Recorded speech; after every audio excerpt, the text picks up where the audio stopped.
Channel मैं हूं आपके साथ बीके कुमार सिंह। चलिए शुरुआत करते हैं खबर भोजपुर बिहार आरा से। मेरे साथ मौजूद है राष्ट्रीय जनता दल के अति पिछड़ा प्रकोष्ठ के प्रदेश महासचिव सुरेश जी। इनसे हम बात करेंगे किसान कृषि बिल को लेकर। अभी तक केंद्र सरकार के द्वारा कोई आश्वासन नहीं मिला है। आइए हम जानते हैं शाहबाद न्यूज के जरिए क्या कहना चाह रहे हैं। सर क्या कहिएगा? देखिए, यह आनन फानन में जो केंद्र सरकार ने कृषि बिल लाया है और 3 बिल पास किए हैं, वो सरासर अलोकतांत्रिक है और गलत है, किसान विरोधी है। उस बिल में साफ ये नज़र आता है कि कॉरपोरेट लोगों को फ़ायदा पहुंचाने के लिए वह बिल लाया गया है जी।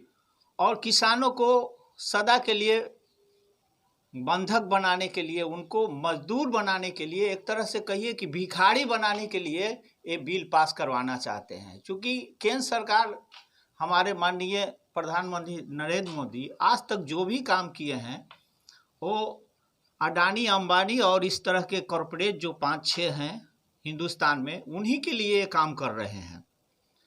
अब लास्ट में किसान बचा है, जो खेती करते हैं और इस देश को पालन पोषण करते हैं, उन पर भी इन्होंने अपना बदनीयती करने के लिए जी और इस तरह का बिल लाया है। और चाहते हैं कि सारे किसान मजदूर हो जाएं, भिखारी हो जाएं जी। और लोग कहते हैं जय जवान जय किसान। भारत की ऐसी स्थिति है, बहुत दुर्भाग्यपूर्ण है कि किसान आज सड़कों पर हैं, आंदोलनरत हैं और पिछले लगभग कई दिनों से आंदोलनरत है। कई किसान शहीद हो गए, जाड़ा में रोड पर हैं और अपनी मांगों के समर्थन में। लोग कहते हैं कि केवल पंजाब हरियाणा है जी, लेकिन ये गलत बात है। पूरे हिंदुस्तान के किसान आंदोलनरत है। इन्होंने जो ट्रेन बंद करवा दिया है, इसके चलते लोग दिल्ली नहीं पहुंच पा रहे हैं। लेकिन चाहे महाराष्ट्र हो, यूपी है, बिहार है, उड़ीसा है, सारे किसान इस बिल को विरोध कर रहे हैं और नरेंद्र मोदी जी हठी और जिद्दी हो गए हैं कि इस बिल को वापस नहीं ले रहे हैं। पता नहीं इनके दिल में क्या है और ये चाह रहे हैं कि पूरे हिंदुस्तान को बर्बाद कर दें। जवान भी आज बेरोजगार हैं जी।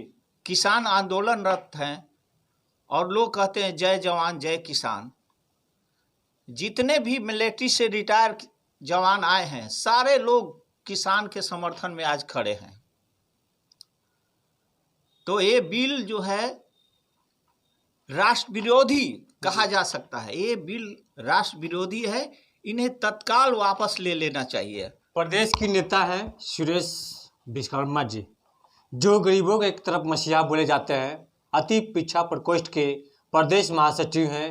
भोजपुर जिला के रहने वाले, माँ आनंद देवी की धरती के रहने वाले हैं। सुरेश जी इनका नाम है।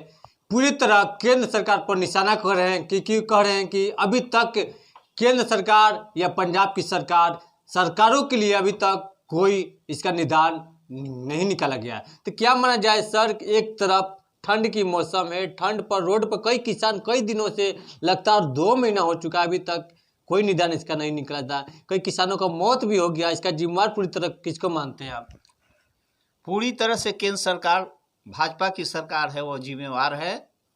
और माननीय सर्वोच्च न्यायालय ने यहाँ तक कि कह दिया कि इस केंद्र सरकार को जो बातें पसंद आती है वो तो ठीक है, और जो बातें पसंद नहीं आती है तो उसे राष्ट्र विरोधी कहकर ये संबोधित कर देते हैं जी।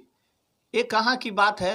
इस देश में रहने वाले लोग अगर अपने अधिकार को, अपनी आवाज़ को उठाते हैं तो राष्ट्र विरोधी हो जाते हैं, आतंकवादी हो जाते हैं। बात आपसे हम पूछना चाह रहे हैं, पंजाब में तो कांग्रेस की सरकार है, तो कांग्रेस के भी कुछ ना कुछ निदान निकलनी चाहिए ना सरकार के किसानों के लिए।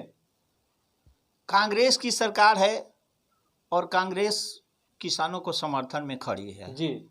लेकिन केंद्र सरकार किसी को नहीं छोड़ती है, सबको एक विशेषण से संबोधित करना शुरू कर देती है।